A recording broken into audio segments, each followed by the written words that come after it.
बिस्मिल्लाहिर्रहमानिर्रहीम अस्सलाम वालेकुम स्टूडेंट्स। आज के लेक्चर में हम जो चैप्टर 3 है उससे फर्दर जो इंपॉर्टेंट न्यूमेरिकल्स हैं उनको डिस्कस करेंगे। हमने अपने प्रीवियस लेक्चर में जो चैप्टर 3 था उसके जितने भी इंपॉर्टेंट न्यूमेरिकल्स थे जो कि tension in the string and the Newton's law of motion से रिलेटेड थे, वेट एंड मास के टॉपिक से रिलेटेड थे, उनको हमने डिटेल में डिस्कस किया था। आज उसके जो फर्दर टॉपिक्स हैं, friction, law of conservation of momentum, relationship between force and momentum and centripetal force and centripetal acceleration, उससे रिलेटेड जितने भी इंपॉर्टेंट न्यूमेरिकल्स हैं वो आज हम इस लेक्चर में डिस्कस करेंगे। तो सबसे पहले हम स्टार्ट करते हैं कि जो फर्स्ट एग्जांपल है उसकी हमारे पास स्टेटमेंट क्या। फर्स्ट एग्जांपल है जो हमारे पास 3.7 है।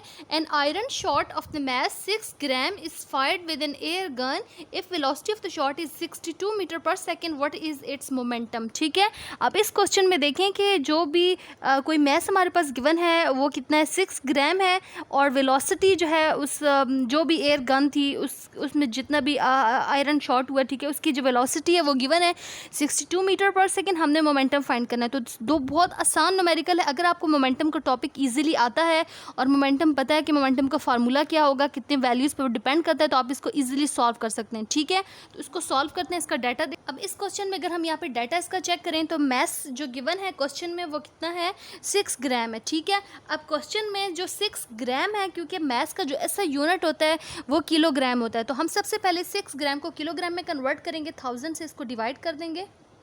तो 1000 से डिवाइड करने के बाद आंसर आ जाएगा 0.006 किलोग्राम। क्लियर। और वेलोसिटी गिवन है उस शॉट की वो 62 मीटर पर सेकेंड है। हमने मोमेंटम फाइंड करना है। तो मोमेंटम का हम लोगों ने फार्मूला पढ़ा है कि मोमेंटम का फार्मूला क्या होता है। मोमेंटम को हम पी से रिप्रेजेंट करते हैं and it depends upon the mass and the velocity. Momentum is basically the quantity of the motion, और हमें ये बताती है कि it is the product of the mass and the velocity. तो हम इस क्वेश्चन में सिंपल मास एंड वेलोसिटी का प्रोडक्ट करेंगे और हमारे पास मोमेंटम आ जाएगा। ठीक है, तो मोमेंटम में वैल्यूज पुट कर देते हैं। मास 0.06 मल्टीप्लाई 62, मल्टीप्लाई करने के बाद आंसर आ जाएगा 0.372 किलोग्राम मीटर पर सेकेंड। ठीक है, या किलोग्राम मीटर पर सेकेंड को आप न्यूटन सेकेंड भी लिख सकते हैं। तो मोमेंटम का यूनिट न्यूटन सेकेंड भी होता है। तो ये हमारे पास मोमेंटम का फार्मूला सॉल्व हो गया। ठीक है, उसके बाद जो नेक्स्ट न्यूमेरिकल है उसको देखते हैं। नेक्स्ट न्यूमेरिकल है, एग्जांपल है 3.8। A cricket ball of the mass 400 gram has the momentum of the 10 kilogram metre per second, calculate it velocity. अब ये क्वेश्चन भी प्रीवियस क्वेश्चन से बिल्कुल रिलेटेड है। इस क्वेश्चन में मोमेंटम गिवन है और मास गिवन है, हमने वेलोसिटी फाइंड करनी है। सो इसका डाटा चेक करते हैं कि इसके हमारे पास क्या गिवन है क्वेश्चन में। क्वेश्चन में अगर हम देखें तो मास गिवन है 400 ग्राम। इसको हम सबसे पहले किलोग्राम में कन्वर्ट करते हैं, 1000 से डिवाइड कर देंगे। डिवाइड करने के बाद आंसर आता है 0.4 किलोग्राम। उसके बाद क्वेश्चन में अगर हम देखें तो मोमेंटम की वैल्यू गिवन है,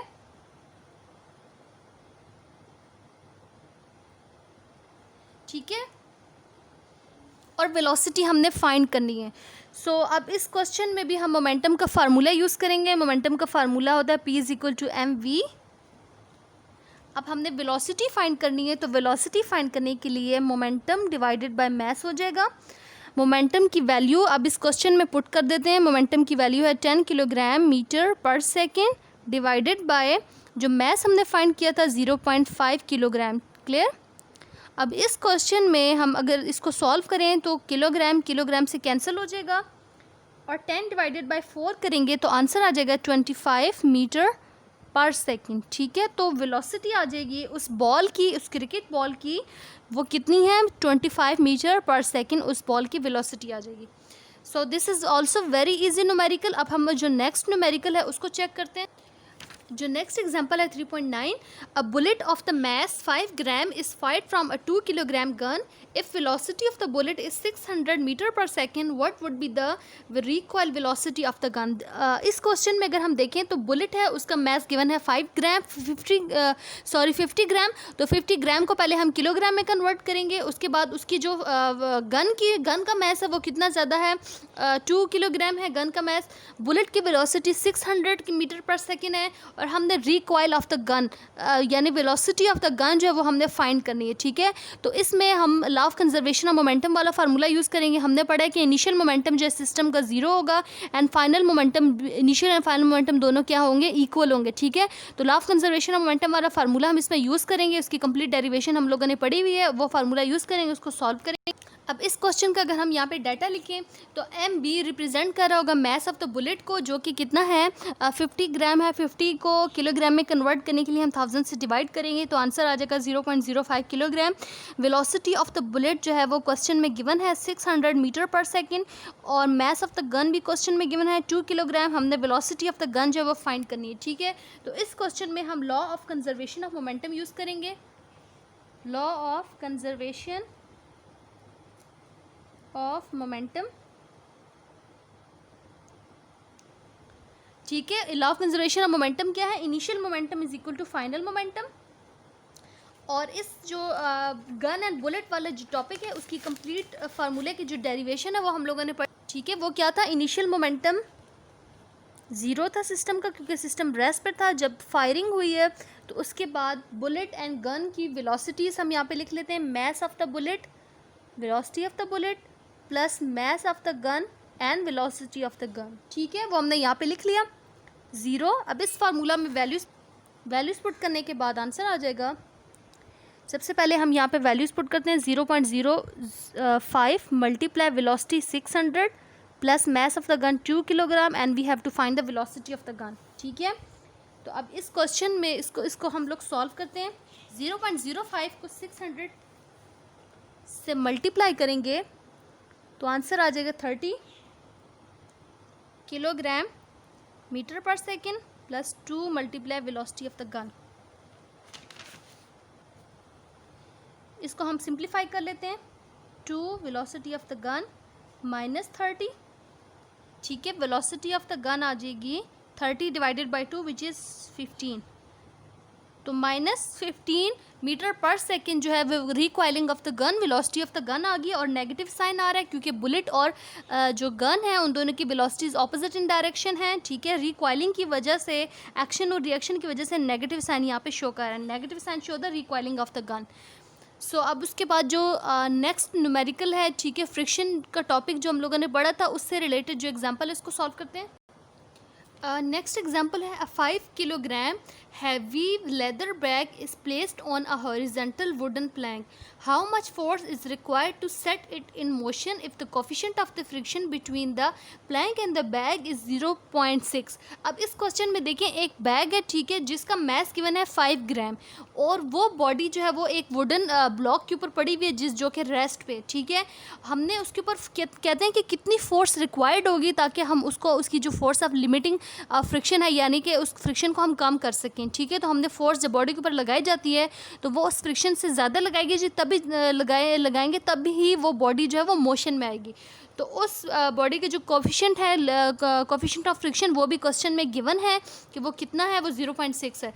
तो इसमें भी हम सिंपल जो हमने फोर्स ऑफ लिमिटिंग फ्रिक्शन में फार्मूला पढ़ा था वो यूज़ करेंगे। इस क्वेश्चन में मास जो है वो क्वेश्चन में गिवन है, मास ऑलरेडी गिवन है 5 किलोग्राम, और म्यू जो है वो कोफिशिएंट ऑफ फ्रिक्शन है जो कि 0.6 है between the block and the bag, ठीक है। और उसके बाद जो नॉर्मल रिएक्शन है वो हमने फाइंड करना है। तो बॉडी का जो भी नॉर्मल रिएक्शन होता है, ठीक है, जो भी उस बॉडी का नॉर्मल रिएक्शन होगा वो इक्वल होगा, जो रिएक्शनल फोर्स होती है वो इक्वल होती है वेट के। तो वेट का हमने फार्मूला पढ़ा है, W is equal to mg and this is also equal to the normal reaction, ठीक है। वेट एंड रिएक्शन आपस में क्या होते हैं, इक्वल होते हैं। तो यहाँ पे हम सिंपल फार्मूला यूज़ करेंगे नॉर्मल रिएक्शन वाला, mg, ठीक है। अच्छा, नॉर्मल रिएक्शन को अगर हम यहाँ पे लिख लें कि कैपिटल R है, ठीक है, नॉर्मल रिएक्शन है तो वो इक्वल है वेट के, और वेट का हमने यहाँ पे फार्मूला लिख लिया, क्लियर है। तो सबसे पहले हम नॉर्मल रिएक्शन फाइंड कर लेंगे, वो इक्वल आ जाएगा mg, मास कितना है 5 है एंड g की वैल्यू 10 है, तो नॉर्मल रिएक्शन कितना आ गया 50 न्यूटन क्लियर है। अब हमने फोर्स फाइंड करनी है कि जो अप्लाइड फोर्स होगी बॉडी के ऊपर to come that body into its motion वो कितनी होगी, ठीक है। उसका फार्मूला हम लोगों ने पढ़ा हुआ है कि जो फोर्स होती है applied force it is equal to the product of the ये कोफिशिएंट और नॉर्मल रिएक्शन, ठीक है। या हम लोगों ने सिंपल जो म्यू है उसका भी उसकी डेफिनेशन भी पढ़ी है कि mu is basically the ratio of the force applied force to the normal reaction. ये फार्मूला हम लोगों ने ऑलरेडी पढ़ा हुआ है। तो अब इस फार्मूले में हमने ये अप्लाइड फोर्स फाइंड करनी है। तो अप्लाइड फोर्स फाइंड करने के लिए हमने यहाँ पे इस क्वेश्चन में नॉर्मल रिएक्शन फाइंड कर लिए। नॉर्मल रिएक्शन कितना आ गया 50 मल्टीप्लाई म्यू जो है वो कोफिशिएंट है, कोफिशिएंट ऑफ फ्रिक्शन है जो कि 0.6 है। अब इनको मल्टीप्लाई करेंगे तो हमारे पास अप्लाइड फोर्स आ जाएगी, ठीक है, जो कि 30 न्यूटन के इक्वल है। तो आई होप कि ये न्यूमेरिकल भी आप लोगों को समझ आ गया होगा। This is also very easy numerical. अब जो नेक्स्ट न्यूमेरिकल हम सॉल्व करेंगे वो जो uniform circular motion centripetal force से रिलेटेड जो टॉपिक है उससे रिलेटेड सेंट्रीपिटल फोर्स का फार्मूला हमें पता है कि वो क्या होता है, उससे रिलेटेड हम एग्जांपल सॉल्व कर, ठीक है। उस क्वेश्चन की स्टेटमेंट देखते हैं। A motorcyclist is moving along a circular wooden track of the circus death well of the radius 5 metre at a speed of the 10 meter per second. If the total mass of the motorcycle and the rider is 150 kilogram, find the magnitude of the centripetal force acting on him. ठीक है, ये बहुत easy numerical है। इस question में ये बताया हुआ है कि कोई भी मोटरसाइकिल लिस्ट है जो कि एक सर्कुलर ट्रैक में मूव कर रहा है, ठीक है। उस सर्कल का जो रेडियस है वो क्वेश्चन में गिवन है 5 मीटर है और जिस स्पीड के साथ वो मूव कर रहा है वो 10 मीटर पर सेकेंड है, ठीक है। मैस गिवन है, किस चीज़ का मैस, जो बॉडी सर्कुलर पाथ में मूव कर रही है यानी मोटरसाइकिल और वो जो राइडर है वो खुद, उन दोनों का मैस जो है वो टोटल क्वेश्चन में गिवन है जो कि है 150 किलोग्राम। हमने फोर्स फाइंड करनी कि इस बॉडी के ऊपर कितनी फोर्स जो है वो एक्ट कर रही होगी to move that body into a circular path, ठीक है। यानी हमने सेंट्रीपिटल फोर्स फाइंड करनी है। Centripetal force is basically a center seeking force and that force is required to move the body in the circular path, ठीक है। तो circular path में इसको रखने के लिए जो फोर्स इसके ऊपर एक्ट कर रही है वो कितनी है वो हमने यहाँ पे फाइंड करनी है। अब इस क्वेश्चन में सबसे पहले हम इसका डाटा लिख लेते हैं। डाटा में अगर हम चेक करें तो क्वेश्चन में मैस गिवन है 150 kilogram, velocity 10 metre per second, radius जो भी सर्कल का रेडियस है उस ट्रैक का रेडियस वो क्वेश्चन में है 5 metre. So that they could provide the necessary reaction and the wheels could turn about their axles, ठीक है। the force of the friction the centripetal force that is required to move that body into a circular path वो हमने find करनी है। तो हमने centripetal force का जो फार्मूला है वो क्वेश्चन में ऑलरेडी वो हमने पढ़ा हुआ है टॉपिक में, उसकी derivation Fc is equal to mv square divided by r. m is the mass of that body जो कि सर्कुलर पाथ में मूव कर रही है, राइडर एंड मोटरसाइकिलिस्ट दोनों। v जो है वो उसकी स्पीड है जिस स्पीड के साथ वो सर्कुलर ट्रैक में मूव कर रहे हैं और r जो है वो सर्कल का क्या है, रेडियस है, सर्कुलर ट्रैक का जो रेडियस है। अब इस क्वेश्चन में हम वैल्यूज़ पुट करेंगे, बहुत आसान न्यूमेरिकल है। 150 मल्टीप्लाई 10 का स्क्वायर डिवाइडेड बाय 5। इसको सॉल्व करेंगे कैलकुलेटर से तो हमारे पास आंसर आ जाएगा 3000 न्यूटन। यानी द फोर्स की जो मैग्नीट्यूड है सेंट्रीपिटल फोर्स की वो कितनी आ गई है, 3000 न्यूटन आ गई है, ठीक है।